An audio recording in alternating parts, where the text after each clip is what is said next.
I want to start with how you play spin bowling, or how one plays spin bowling. Is there one particular key trait to a good player at spin bowling that always marks them out when you see them play? Well, I think there are a few things that mark out good players at spin. Number one, they have a very solid defense, so they play the ball with the bat rather than the pad. And they judge length very well, forward when they're forward and right back when they're back, which is an important thing on because that turn to be able to judge that length, judge it quickly, and then commit.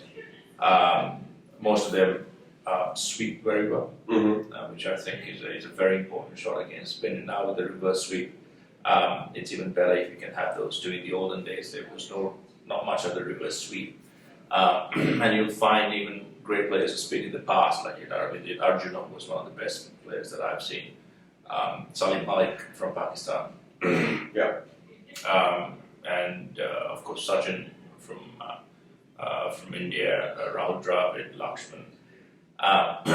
In the slightly earlier days of Aravind and Arjuna, you'd find them stretching out a lot, maybe using their pad a bit more because the umpires were a bit reluctant to give you. That's gone out. That's gone out of the game now. So even if it's full stretch, you get hit in line, you're given out. When you defend against spin, do you defend in front of your front pad, or do you defend with your bat and pad alongside?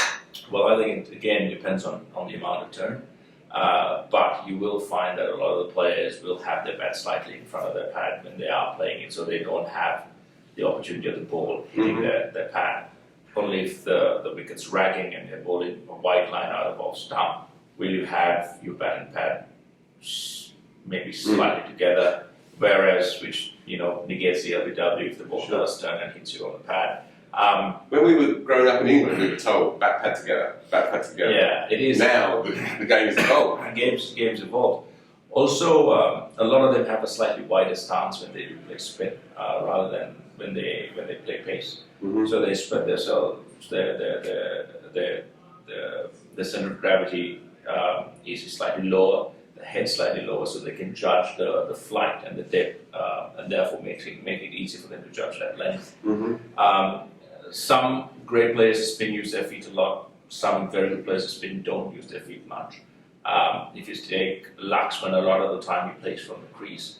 But when the need does call for it, they'll use their feet. And then when they do use their feet, they're very, very committed.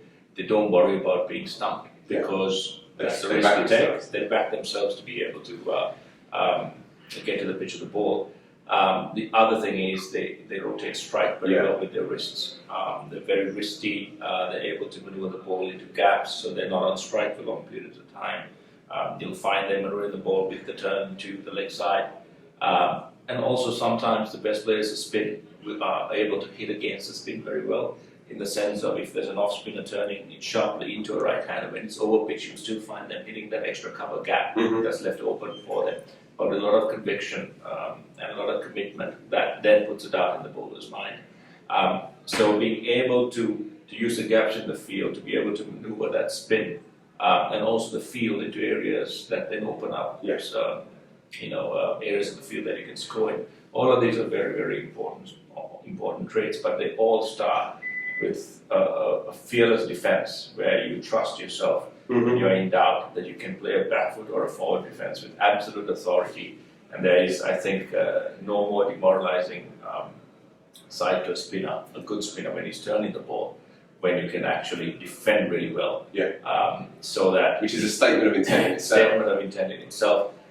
Judging length really well, and combine that with a sweep and an attacking stroke down the line, taking the field on at times when it's required. Those traits you can see in the modern batsmen. Virat Kohli is a good example. Mahala Jayawardene was a great example of modern era spin players. Rahul Dravid and Lakshman, when they put on that stand against Australia with Warren turning it out of the footholds. And you'll see the amount of times they hit against the spin by using their feet, getting to the pitch of the ball. That really opened up scoring areas that were left vacant for them to tempt them to hit there. But these guys, they take the challenge. I remember Brian Lara playing against Murali. Murali said he's the greatest he's bowled against. Yeah, because of the simple fact that Murray in those days for left-handers wouldn't even at times bowl with a mid-on because no one could hit him to mid-on. Right. And here you had Brian Lara hitting him to mid-wicket against the turn. And that really demoralizes players. Very few players can do that. But the players of high skill are able to maneuver bowlers and the bowling in parts of the field that really hurt bowlers. I want to just come back to the sweep shot in particular.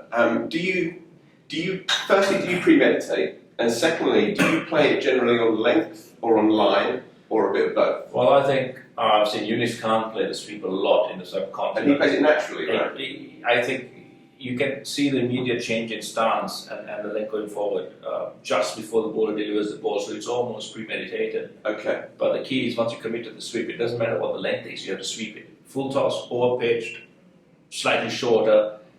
If you commit to it and you try to pull out of it, that's when players get into trouble. But if you take a guy like Yunis Khan, his head's right over the ball, his head's gone in front of his front knee, almost over his front toe. It's right over the ball. So even if it's over pitch and it's dipping on him, he still sweeps it with authority. He doesn't worry about length or line because he sweeps well and he backs himself to hit the ball with the bat. And yourself?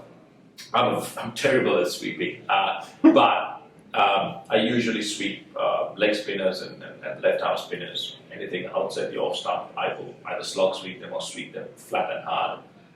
If there's no short, fine leg, I need to score quickly, I'll be paddle sweeping. To off spinners, I try and wait until they stray in line, either outside off stump, which can then allow me a slog sweep or a flat sweep, or 15 down leg side, which allows me a kind of a finer sweep. Okay, to a leg spin, right arm leg spinner or a left arm spinner, do you take an off stump guard? Are you trying to get yourself outside that off stump to take out the LBW? It depends on where they bowl from. If the wicket's not turned, if it's bowling over the wicket, I'll bat on middle stump, because I would look to play him with the turn, so more towards the wicket. But if he does over pitch it, I will be taking him on through extra cover, because usually that's a really promising scoring area. So against the spin? Yes, because you can smother the pitch. Then you kind of, if you're right on top of the ball, you smother the spin anyways. If he's round the wicket, I might bat slightly between middle and off, which allows me the opportunity to get off strike, but also again makes him bowl wider and wider. I will take mid-on to clear him so that they're under pressure to drop the mid-on down, so then I can work my singles to mid-on without any problem. And also, if they go wide, I will sweep them. Yeah. You talk about getting to the pitch. So just to clarify that, it takes the spin out of the equation. It takes whichever way it's going to turn. You neutralise that spin. But the great spin bowlers, it's hard to read the length that they're going to bowl. And Murray famously was almost impossible to get to. You know, and as you say, you wouldn't have a mid-on to Murray because no one would be able to read that drift and that dip. Do the really, really good players just have that kind of innate ability to sense it? And is there something that can be learned there? Yeah, you can learn it. A lot of the great spin players are naturally good at playing spin. They're naturally good at sweeping. They have very supple wrists, but it can be learned. It's a case of just making sure that when you do practice, you practice it the right way, being able to leave the crease at the right time. Being in sync with that delivery so that you're not leaving the crease too early or too late. And also being unafraid to get stumped once in a while by trying to do that. For sure. Fear is something that you need to avoid at all times. The fear of getting out, the fear of making a mistake. If you have that in your mind, it's very difficult to learn and grow. So as a batsman, those are things that you really need to work on. But for any young player or spin, start with the defense first, and then work your using your feet, covering the line, reading length, sweeping, all of that. Add on to that solid defense. And when you walk out there and you're facing spin bowling initially, do you have, before you've even taken guard, certain areas where you think they're my boundary options? And are you thinking of that from ball one, or are you thinking, okay, I've got to let him bowl for an over or two and respect his quality, and then I can look to try and expand? It just depends. If they're bowlers that I've played before, and I know what their capabilities are, then I'll take the field on, and whatever time I think is a good time to put reverse pressure. Maybe it'll be within the first 6 to 7 balls I face. But more often than not, I'll be trying to rotate strike singles with the turn, using my wrist to maneuver the ball, playing a defense where with the turn, defense will allow the ball to run to parts of the field that allow you a single. So it again depends on the ball. If it's a left arm spin, I'll use my feet.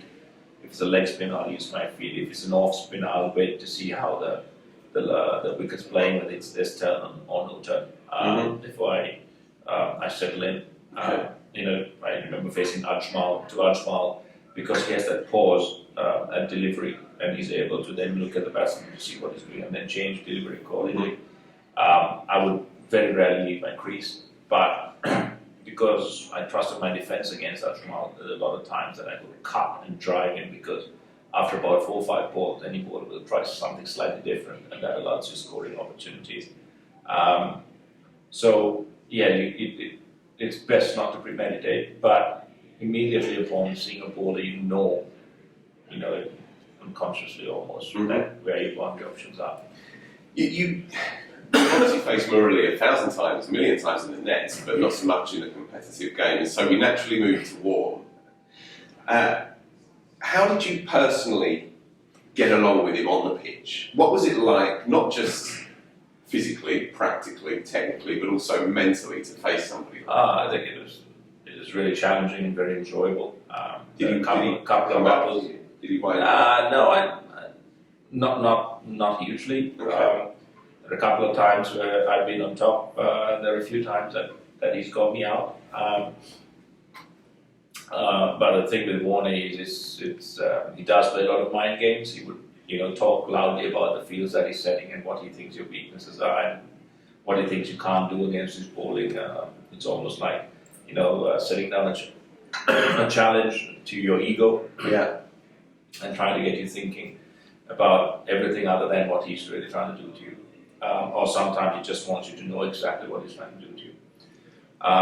So it's really interesting, but the greatest challenge about playing one is his control of turn. He's able to spin leg breaks really big, or spin them a little bit less, or a lot more less, so or a lot less, so that he's always challenging you. He'll vary his line depending on the situation of the game and depending on the batsman. He will drag you from wide out, it's all stump, 2 leg stump, still turning the ball. And if you're a right-hander, and if you haven't played it before, most of the time the first ball would be a slider that'll just pitch almost like a leg break but slide on straight.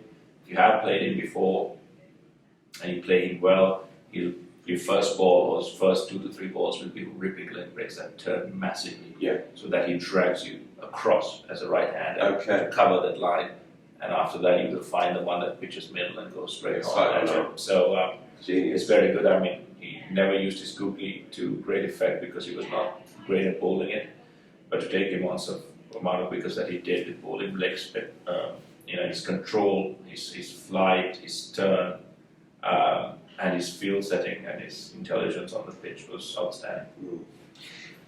Okay, from the turning ball to the extra set, right? The ball that's flying past your face, it's 20 past 11 on a chilly Wednesday morning, and Mazim's running in down the hill, or Wakar, or Alan Donald, whoever it may be. For those who aren't professional cricketers, it's a real leap of faith to imagine what it's like to face bowling at that kind of pace. When you're batting 3 and you're sitting in the dressing room, are the butterflies going? Is the adrenaline already pumping? Is there a degree of apprehension when you're going out there? You've got an arm guard here, you've got a chest guard here, you've got a helmet, etc., etc. What's it like mentally before you've even faced that first one? There is apprehension, not too much about the pace of what they're doing, but it's about whether there's movement, whether they're bowling really well, whether they're challenging lines and lengths, what the wicket's doing. And of course, batting at 3, you hope that your opponent's back for as long as possible, pushing the 2 opening bowlers. Mid-afternoon. You get second spells. But the point is, whatever apprehension you have, You might be worried about bowlers bowling 150. You might be worried about extra bounce in the pitch of movement. All of that settles down when you cross the line. You could take guard, and that it's about just being completely mindless in the sense of emptying your mind, just watching the ball and letting all those hours of practice just come into play. So reaction, just watch the ball and react to it is the ideal way to play. And then again, once you go in, your main target is to be off strike for as long as possible. So Right. get off strike, run your singles hard, turn twos into threes, Mm-hmm. so that you're sharing strike with your partner, and that helps a lot. It is intimidating at times to face, Brett Lee, Waka Yunus, Akram, Donald, Shoaib Akhtar, Mitchell Johnson, all of these bowlers who have extra pace, but at the same time it's hugely challenging.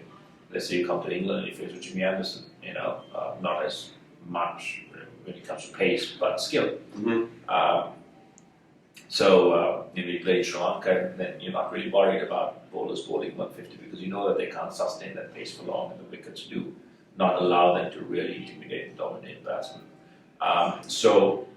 In various parts of the world, you have different challenges. In the subcontinent, about reverse swing maybe, getting through those first four overs till everyone really dies down. Mm-hmm. But it is to look at that challenge and be able to relish it, have the butterflies in your stomach and still go out, take guard, and then, fall into a rhythm, get your timing right, and then get into your run scoring, zone. So it's great, there are various ways, but definitely anytime, even now I play county cricket, having retired, I still have those butterflies. Right. Watching the openers bat, thinking, this is going to be challenging. Oh, that doesn't look too bad. So little things like that. You used the word mindless, brilliant word, and both the easiest and the hardest thing for a batsman to master. It is. You've been playing for 20 years as a professional cricketer. Have you got there yet? Are you able to offload all the extraneous thoughts in your mind? Yeah, it takes a while when you walk in and you've watched a bit of TV before you come in and you've seen, okay, this ball bowls more outswing. But being able to understand that, yes, he does bowl an outswing at you, but it just depends on how he lets it go. If he pitches and seams in, what are you going to do? So to be able to just watch that ball and not try to preempt anything or premeditate anything, and just be able to get into that zone where you're just watching the ball, you fall into your usual process where the best way you score runs is to just watch the ball be balanced, and you suddenly find yourself reacting really, really quickly. Do you have any particular processes? I asked because Stuart Broadbent gave an interview to the magazine last month, and he said what he does before he's at the top of his mark, he looks outside the stadium to clear himself of the here and the now, and then it's just him, the ball, and the batsman again. Yeah. Do you have anything like that? I remember when I first came into the side, Dave Watmore was coach, and he used to tell the players, to empty your mind, just think about your centre of gravity, or he would say, just concentrate on your navel, or your belly button, and just think about it, center your thoughts, and then watch the ball. Right. So everyone has various processes. Do you I haven't thought about the belly button in a while, but my simple process is I tell myself to watch the ball develop. So watch the ball, and that's all I tell myself when I'm going to watch the ball. And the first 2 to 3 overs that you face, you are struggling with yourself to empty your mind. There are days when you walk in and you're there. Other days it takes a while. That's probably what they call, giving yourself some time or playing yourself in. But you do get there, and you fall into that rhythm. So it doesn't happen initially; it happens gradually, and then you reach what I think it varies on almost every innings that you play, and you will find it. You have players coming off a magnificent 100, and then the next game you'll see them kind of scratching about for about half an hour because they might be spending the first 2 hours maybe still thinking about the 100 or trying to fall into that zone which they remember from the last innings, but not understanding that it's a different day, it's a different day, you're feeling different, and maybe bowlers are slightly different, which is different. Yeah. And being able to allow your mind to absorb all of that in its own time and get into that rhythm and that zone that allows you to just react, because that's the only reason we practice.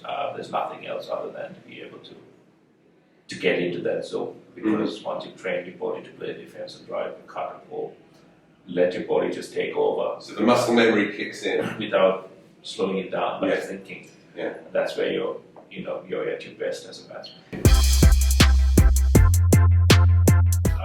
And that's the key. A high level of talent does not ensure success, nor a high level of skill, because that skill needs to be applied in a manner that allows you to spend time out there long enough to score runs for your side.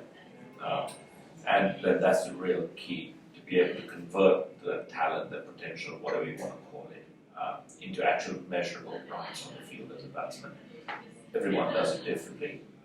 The best players are able to have a method that they can replicate day in, day out in any condition without change, fine-tune, in many ways, a slight change here and there. So that allows them to be more and more successful, because consistency for anyone at this level is an upwardly mobile benchmark. You don't stay the same every day, doing the same things over and over again, because you will lag behind at some point.